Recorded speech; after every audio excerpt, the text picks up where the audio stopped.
Hello everyone, welcome to this last week of our course Metrics and Analytics of Marketing. In this week we will be discussing about how we can actually link the marketing metrics to the financial performance of the firm. As all of us know that each of this functional division of an organization is linked to other functional divisions, and when it comes to marketing as a functional division, it is linked to multiple divisions, right? So, we have seen how marketing is linked to production. For example, as per the marketing initiative increases, then we can expect that there will be more sale, and if we can anticipate more sales, then in that case we have to prepare our production capacity accordingly, and that's how the marketing is linked to production. Similarly, marketing is also linked to HR, like for example, if there is a surge of demand in the subsequent session or subsequent financial year, along with the production capacity, we might need more human resources. So, those human resources needs to be hired, and that's how marketing is linked to our human resource department. Marketing is similarly linked to the operations department and any other department. But the most important and crucial relationship comes when we can find out a relationship between marketing and finance. As during the initial phase of this course, we have categorically mentioned that today marketing managers are accountable for each of the penny that is spent.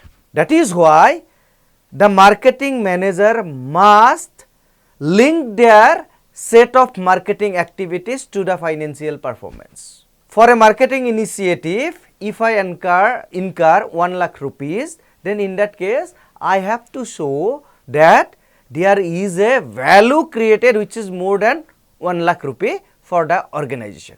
Then only it is justified.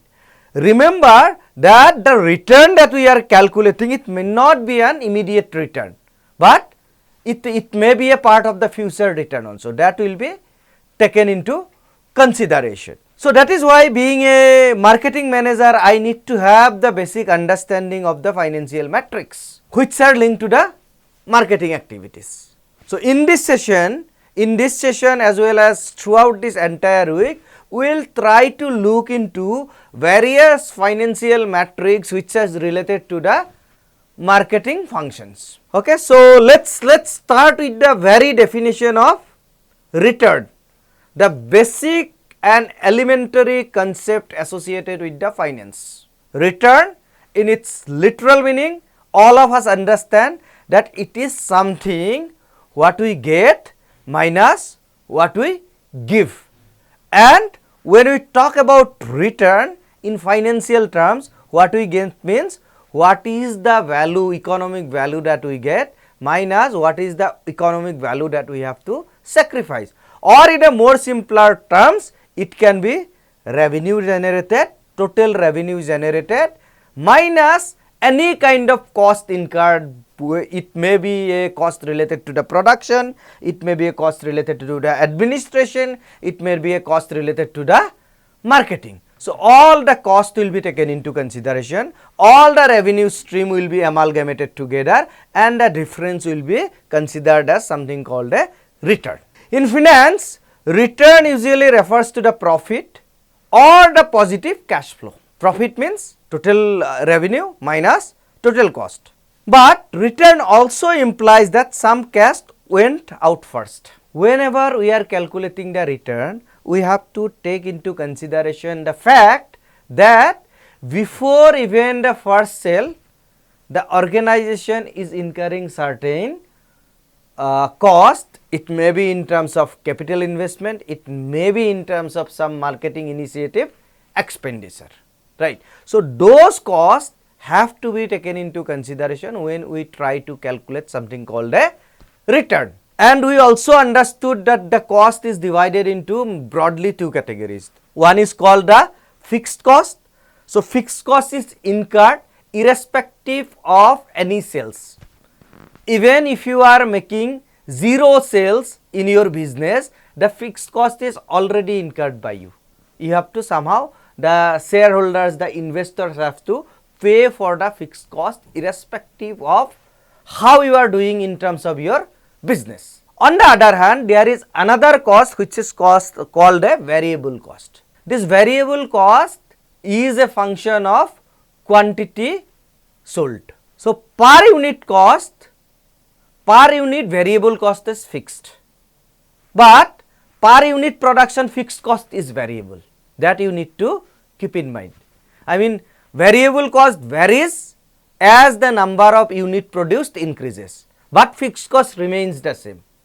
On the other hand, if I calculate the cost per unit production, then variable cost will remain constant, but the fixed cost will get reduced as we keep increasing the amount of production. Almost every business activity requires prior spending before money comes back.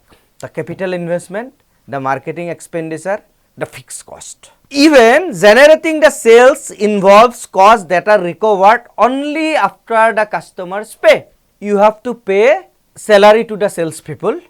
You have to pay, the organization has to pay for the expenditure incurred during the process of selling. For example, the bid plan, expenditure incurred by the salesperson in terms of travel, in terms of meeting with the client. So, those are incurred before even the sales is being made. So, that is why whenever we are calculating this simplest form of metric called return, we have to understand that it is a broad idea of comparing what is the total revenue of the organization and what is the total cost of the organization. It does not talk about the efficiency. It calculates the return in terms of its absolute value, right. So, it does not calculate in terms of percentage or in terms of fraction, rather it is a absolute value, fine. So, now why profit based measures matter? So, first thing, that profit based measures translate the business activity into the financial language. Then only we can understand, then only we can anticipate the long term sustainability of the business in financial terms. See, most of the business are done for a financial gain, and financial gain is for the shareholders, is for the investors. Those might be calculated in long terms, but it cannot go for eternity, right. The investors cannot keep on investing on the business for eternity. So, rather there will be a point of time where when the investors will expect the return from their investment. This profit based measures, they help the firms assess whether the revenue is actually creating value or not, right, and it is calculated comparatively with the investment made. Unless and until the comparison is made in terms of the investment made, then we will not be able to internalize whether the required level of profit is being generated or not. Think about a situation that you have investment 1 crore rupees in a business and you have earned, let's say in the business, let's say the business runs only for 1 year, fine, and you have earned only, let's say 50,000 rupees. Now, in that case, what is the percentage of return? It is in a way 0.5%. Had the person been not investing in this business, he would have just put this money in fixed deposit or government bond, where he would have derived a profit of or derived a return of, let's say 6% or 7%. Now, the investment is not worth it. Though the return on the investment is positive, it is not worth the amount of capital investment made. So, when it comes to the profit based measures, they also help compare the divisions, various divisions, means in terms of product category, it may be in terms of functional divisions. They compare various brands, they compare the various regions, means for the same brand, the performance of a company might be different in different regions. We have seen that there are some metrics called brand development index, category development index. So, those metrics are used to compare the performance of a particular brand in a particular segment or in a particular market, okay. and campaigns on a common basis. Basically, this matrix profit based measures help us comparing the right thing at the right time with the right entities. These metrics are the starting point for financial accountability in marketing, right. The moment we start calculating return, we are approaching towards an accountability. If the return is negative, then probably we are taking a decision that the investment is not worth it. So, in a way, these profit based measures are starting point of the decision making regarding the investment is or the business itself is worth it or not. Starting with the very basic concept, very basic idea, which is called a net profit. Probably all of you know what is the meaning of net profit, but in today's session we will try to dive more into what is called net profit in terms of its formula, what is a part of net profit and what is not a part of net profit. Net profit is the most basic profitability measure. It does not take into consideration any numerator or denominator. It is not a comparative analysis. It is not a percentage level analysis. Rather, it is a absolute value. So, whatever we can derive from a net profit is not the full story, but yes, it sets the first decisions whether we should continue with a business or not. It tells whether total revenue exceeds total cost or not. If the total revenue exceeds the total cost, then in that case the net profit will be positive and probably there is a scope for further discussion whether we should continue with the business or not. We will look into other metrics. But on the other hand, if total revenue is lesser than the total cost within a given period of time frame, then in that case this particular business is not financially viable if continued in the same setup. So, that is why in this case the first metric that we need to, though it does not tell us the entire story, the first metric that we need to look into is the net profit. So, whether we agree in principle for a business or not can be indicated by this particular metric initially. Later on the decision might be changed based on some more critical metric. It is simplest starting point for evaluating the success of a business, means whether the business has earned any return or not, whether the business has actually efficiently utilized the revenue or not in comparison to the cost associated in operating the business.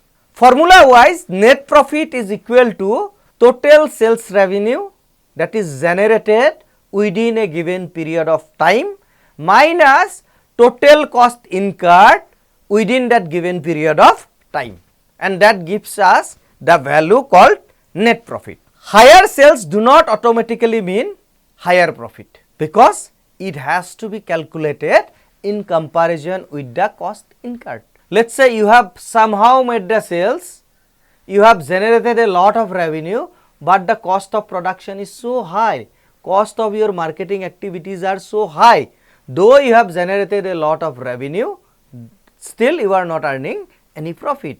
This model of business is not financially viable for a longer period of time. Profit depends on both revenue generation and cost control, fine. So, that is why two things are needed to be observed from two dimensions. One is how much revenue you are generating, which is a function of how much sales you are making, how many units of product you have been able to sell in a given period of time, and then what is the cost incurred, whether you are incurring your cost efficiently or not. For example, an organization who is making a sale of 10 lakhs rupees by employing 2 salesperson will earn more profit as compared to somebody in the similar kind of product in similar kind of industry who are making sales of 10 lakhs rupees by employing let us say 5 salespersons. So, that is why the question of manpower efficiency, the questions of efficiency in terms of any related cost comes into picture when we talk about this simple metric called net profit. Net profit is an absolute number. We have already stated that. It tells how much money was earned, but not how efficiently sales were converted into profit. Fine. So, it will give you an absolute value, absolute number, but not a percentage number. So, the story is half told in a way. Let us say for a business, if I have this information that net profit is 1 lakh rupees, I will not be able to tell you whether the business is worth it or not, because I do not know what is the capital employed in that particular business. So, let us say if the capital employed was 5 lakh rupees, so 1 lakh rupees net profit is good enough. But if the capital employed was 1 crore rupees, then in that case probably the business, I mean the net profit that you have earned is not worth it. A large firm may report high profit simply because it has huge sales, it is scaled to a higher extent. So, that is why net profit is high, but that does not mean that business is doing good. So, managers also need a relative profitability measure, and that is where we need to dive into more critical metric which does the comparison of net profit along with the what is the amount of investment made. Okay. So, let us talk about such a metric which is called return on sale. Return on sales converts the profit into percentage of sales. So, now if we can compare what is the total net income and what is the total sales made by the organization, then we can do a relative comparison. Return on sales metric shows how much of each sales rupee or dollar is retained as a profit. If I have made a sales of 100 rupees, if the profit is let us say 20 rupees, then in that case I am doing good.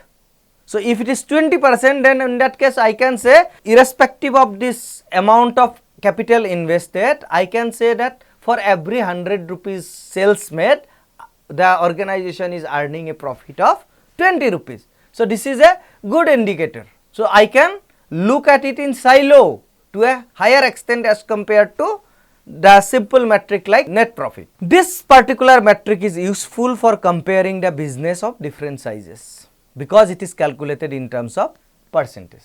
Now, looking into this formula, it is very simple. Return on sales equal to total net profit divided by total sales revenue. So, this gives you the return on sales in terms of this percentage. Now, why this return on sales matters? Because it is a direct indicator of operational efficiency. It can be useful for benchmarking the profitability, whether the profitability should be 10%, 20%, 5% depending on the type of business that you are into. It helps compare high volume, low margin versus low volume, high margin models. So, whether you are into a high volume, low margin model or low volume, high margin model is dependent on the product type of product that you are selling. For example, let us say if you are working, if you are owner of a FMCG company, then the profit margin may not be that high as compared to let us say if you are into service sector where the profit margin of in terms of revenue is very high. If I have generated 100 rupees revenue, probably the net profit is 50 rupees, but in case of an FMCG company it can be just this one 10%, right. So, depending on the type of business you are into, so this particular return on sales percentage vary. Okay. In some of the business you operate on economies of scale, you sell to more people in order to generate more absolute return, but in some other business you operate not on the economies of scales, rather on the contribution margin or the profit margin. Now, let us interpret the return on sales carefully. ROS should be always interpreted in business context, not in isolation. So, we need to understand that return on sales for a FMCG company cannot be compared with return on sales for a service company, or return on sales for cloth cannot be compared with return on sales for let us say restaurant. So, there will be differences. A healthy return on sales depends on industry structure and the capital intensity. So, return on sales may be lesser if the capital employed is lesser. Return on sales has to be more if the capital employed is more. Return on sales has to be greater if you cannot work on the economies of scale. But if you are working on the economies of scale, then probably a lesser level of return on sales will also perfectly work for your business. So, others operate on low volume but high return, but you may be operating on high volume but low return, depending on the type of business, type of industry, type of market that you are into. So, some of the industries necessarily work on high volume and low return. The example that I have cited is for FMCG industry. Have you ever wondered how much money does Amul make in a packet of milk? It is very negligible. But if you look into it, the cash, the capital, the velocity of money in this kind of business is very high, right? So, probably you might be earning just 1 rupees on a sale of, let us say, 40 rupees. So, which is just 2.5%. But this money gets rotated within 3 days or within a week. So, that is why it is not just 2.5%, but this 2.5% can be rotated multiple times in a year. So, that is why for this kind of business, even though return on sales is lesser, it is quite acceptable. It is quite profitable and sustainable in long run. Now, let us do a comparison of net profit versus return on sales. When it comes to net profit, this metric shows the total money earned, not in comparison with capital employed, not in comparison with total sales made. So, it is in a way, it is an isolated metric which just tells us that whether you are making profit or not. It cannot tell you the full story behind it. On the other hand, return on sales shows profit intensity relative to the sales. It also, this particular metric also does not take into consideration the capital employed, but it shows you the, in a way it is more like a contribution margin. Amount of sales you have made, based on that what is the amount of, what is the percentage of profit that you are making. So, it talks about the operational efficiency of sales part of the business. Two firms can have the same return on sales, but very different total profits depending on the size and quantum of the business, right. So, for example, for a small company earning 10% return on sales will be much lesser as compared to a big company, big giant which is earning 10% return on sales, fine.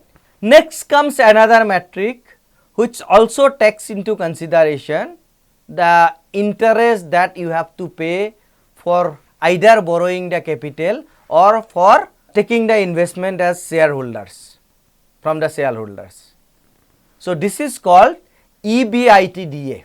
EBITDA, it stands for earning before interest, taxes, depreciation and amortization. So, I think all of you understand these basic terms, that is what is called interest. Interest is nothing but, let us say I borrow money for somebody and I will pay, I borrow money from the bank and I have to pay an interest of, let us say 9% to the bank, irrespective of whatever I do, irrespective of whether I have used that particular capital in a productive avenue or I have just consumed that particular amount, I have to end up paying that principal as well as the interest, right. Then taxes, whenever you are into a business, you are liable for taxes. If I take the examples in India, so you have to charge the amount, the GST amount from the consumers, that is goods and services taxes, and over and above that what you have to pay after the calculations of the profit, you also need to pay the corporate taxes, fine. And there can be any other, there can be other type of taxes depending on the type of business you are into or the location in which you are operating your business. There can be municipality taxes, there can be state related taxes, there can be anything. Then comes the concept of depreciation and amortization. Let's say every company, every business, there will be some initial investment. Let's say in terms of the capacity building, in terms of the procurement of production capacity. Now, this is a cost for the organization. So, whenever we are calculating the profit for the organization, these values needs to be taken into consideration. One more thing that we have to take into consideration is that, let's say today I invest 1 crore rupees in procurement of production capacity, procurement of equipment. I know this equipment will run for 10 years. So, that is why this 1 crore cannot be considered as a cost for the first year only. So, in its simplest form, I will divide this into 10 years, 1 crore is divided by 10 years. So, every year the cost is coming as 10 lakh rupees. Or in a way, what I can say that whatever asset I have today in terms of this equipment is 1 crore before starting of the business, but once I cross this 1 year, then the value of this equipment becomes 90 lakhs, fine. So, that is called depreciation, means from 1 crore it has become 90 lakhs. So, 10 lakh rupees is depreciated. The value of my equipment, the value of my asset has decreased because of its uses or because of its time elapsed. So, this is called depreciation. Amortization is similar concept, but it is related to intangible asset. The patents, the copyrights and any other intangible assets, the value of that intangible asset also diminishes, and that comes under amortization, right. So, now coming back to this EBITDA, this is nothing but earning before the interest is paid, before the taxes are paid, before the depreciation or amortization are taken into consideration. This particular metric is often treated as a rough operating cash flow measure. So, it is related to the operations. Irrespective of how you are doing your business, at the end of the day, you have to end up paying the interest. You have to end up paying the applicable taxes. You have to, you have to consume the depreciation costs. So, that is why EBITDA gives you the operating cash flow, how you are doing in terms of operations. This metric removes some of the accounting and financing distortions. Now, coming back to the formula of EBITDA, EBITDA is equal to the net profit that we have just discussed plus the interest that you have to pay plus the applicable taxes that you have to pay plus the depreciation and amortization if applicable, fine. So, in some of the businesses that there may not be any depreciation, or even if there is depreciation, it might be very less, but in some of the businesses the depreciation might be very high. So, EBITDA basically is a surrogate of reflection on the operational efficiency of the business in terms of profit. Let us discuss more about the EBITDA. So, why is EBITDA used? It reduces the effect of the accounting policies. It reduces the effect of the financing choices, whether you are getting the finances from the debt or you are getting the finances in terms of equity. So, basically effect of capital structure is being reduced by calculating the EBITDA. Whether you have taken the money from investor or taken the money from the bank as a loan, at the end of the day, if that decision is taken, now you have to perform on your operations, and the EBITDA helps you understand how you are performing in terms of the operations. This metric also helps compare the firms with different debt and depreciation structures. Now, coming to the limits of EBITDA, this ignores the asset wear and the replacement needs. Like I have said that the duration of this equipment is 10 years. Now, I am calculating the depreciation and I am on the 9th year of the business. Now, I must have to keep in mind that on the 10th year, my old equipment has to be replace, and that is why probably I will need one more crore and somehow I have to manage it. So, EBIT data does not take consideration of that particular phenomenon. It is not the same as the net profit, because it does not takes net profit takes into consideration the various other costs associated in terms of interest, in terms of taxes, in terms of depreciation. It may overstate the true economic strength if capital needs are high. Why it is overstated? Because it will look like a profit, but in reality it is not the effective profit. At the end of the day, irrespective of how you are doing the business, you have to pay the interest to the bank, you have to pay the applicable taxes to the government, and you have to bear the cost of depreciation. Now, let us quickly go through this example, where we will try to compare the net profit, return on sales, and earning before interest, taxes, depreciation and amortization. Suppose a company has total sales revenue of 10 lakhs rupees and total cost in terms of production, in terms of marketing, in terms of administration and any other cost, including the interest, taxes and whatever charges are applicable, it is 8,80,000 rupees. Okay. So, sorry, we are calculating the interest separately, and total cost is 8,80,000, which does not take into consideration the interest and the taxes. Now, I add the interest, which is 20,000 rupees, and the applicable taxes are 30,000 rupees. Depreciation of the organization, let us say in terms of tangible or intangible asset, is 25,000 rupees.